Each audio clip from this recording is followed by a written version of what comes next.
joined by our own Vince Redmond, marriage and family therapist, as well as has a background in ABA. And many of you know Vince is a regular on the show. Hi, Vince. How are you today? Good morning. How are you, Nancy? Very good. Good, good. You getting over a cold, huh? I am, yes. It's been a struggle for the last few days. Yeah, it's been a struggle for a lot of people out there. Everybody's got, seems like it's going around. Well, we're It glad is. that you could join us this morning. Thank Vince, you. we wanted to talk a little bit today about center-based services. First of all, can you explain what center-based services are? Sure. Center-based services are something that we do at CARD, where we provide the actual treatment in a center environment. So we're able to provide the one-to-one. It's still one-to-one direct intervention with kids, but in an environment that is, it leads to more accessibility to social skills, play skills, language skills with peers, a lot of things that we're unable to do in the home setting. We're also able to work on some of the precursor adaptive living skills so that when they get to the point where they need to actually use those skills in their home or in their environment, they have some skills to be able to build upon.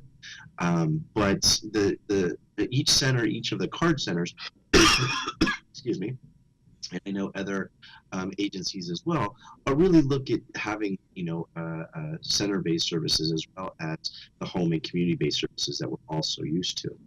Have there been studies done on the effectiveness of center-based services? Yeah, we actually did. I mean, we actually did our own study and showed that it was the kids, and especially the early learners, significantly gained skills at a quicker pace using center-based services than they did during home-based services. Now, that could be for multiple of variables and lots of different reasons that go around.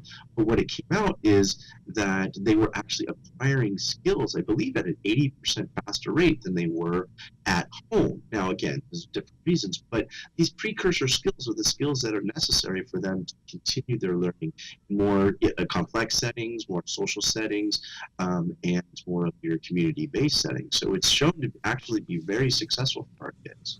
So, what are some of the arguments then you would say to a parent who there might be some objections? And do you know what are some of those objections that you often hear?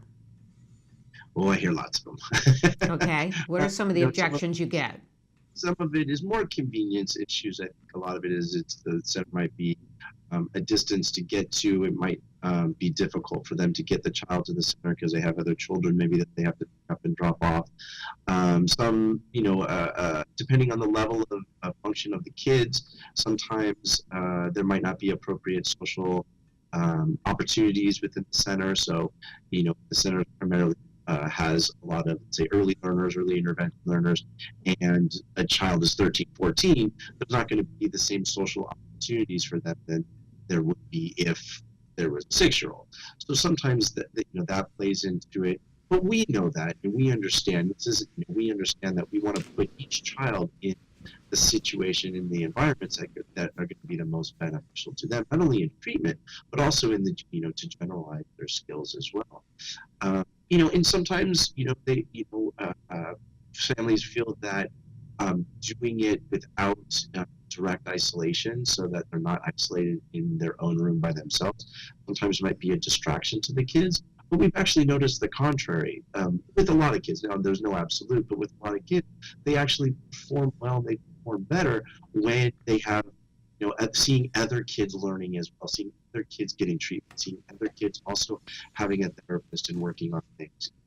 With a lot of our kids, it actually increases their motivation to want to, continue and learn and get that reinforcement, get that big praise that the other child just got. So there's a lot of different reasons why I think there's some concerns and questions, but I always encourage the families to ask, always encourage the families to share their concerns, even come in and see some of the sessions if we need to, so that they feel a lot more comfortable with the CBS services. Okay, so you encourage the families to come in and take a look and see what's going on. Yeah, they need to let us know ahead of time so we can make sure that the proper documentations are signed, non-disclosures and so forth.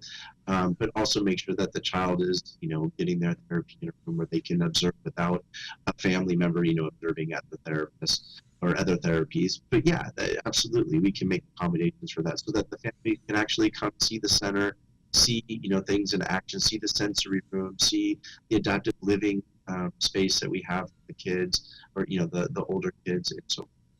And don't be afraid to ask questions, right, about maybe new skills you can try out for your child. Because my son, who is now 16, attends center-based services twice a week. And one of the things that I didn't realize that they could work on was taking him out to dinner Yeah, and learning how to order and how to use change and that kind of thing. So there's certain things that you might not think of that you should ask at the center, right? right. And there's a lot of those things that, again, like I was saying earlier, those precursor skills that you can teach him, so that when you actually do the natural environment training in the environments in which they're going to need those skills. So you practice the learning, the one-to-one about how to order, what would you say, how do you look at a menu, how do you choose things. We can do that individualized at the center and practice it and role play and have a good time with it, and then apply it when he's ready out in the restaurants, diners and so forth. Um, where he's actually going to need to use that skill. But a lot of times that can be taught in that one-to-one setting at the center. Okay, so don't be afraid to ask for things that you think your child might need because it might not be out of the question. See, I never would have Sure. known that was available except another mom was doing it with their child, and I thought, wow, this is something that Wyatt could use. Yeah, I mean, we have menus. We can get menus. We make menus. I mean, using Wyatt's example, so that they can go. We can we make a little table and actually have a little mock restaurant so that they understand how to do it, what to say. Again, you keep, a lot of kids are very nervous about things. They're very nervous about, what to say, what to do, and And the more we role play, the less their anxiety goes down, the more confidence they get. So that will go up, and the more successful they'll be when we actually get to the restaurant to use it. Okay, now is center-based services something you recommend for 100% of the time for some kids or just for partial, or does it depend on the child?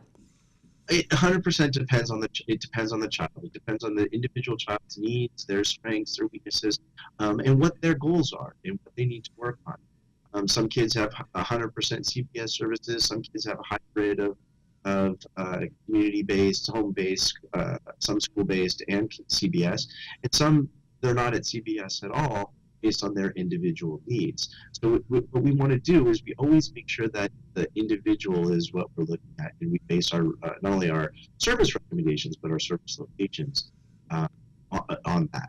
Okay, so we encourage parents to look into this and to talk to their supervisor about it. Is that Absolutely, absolutely.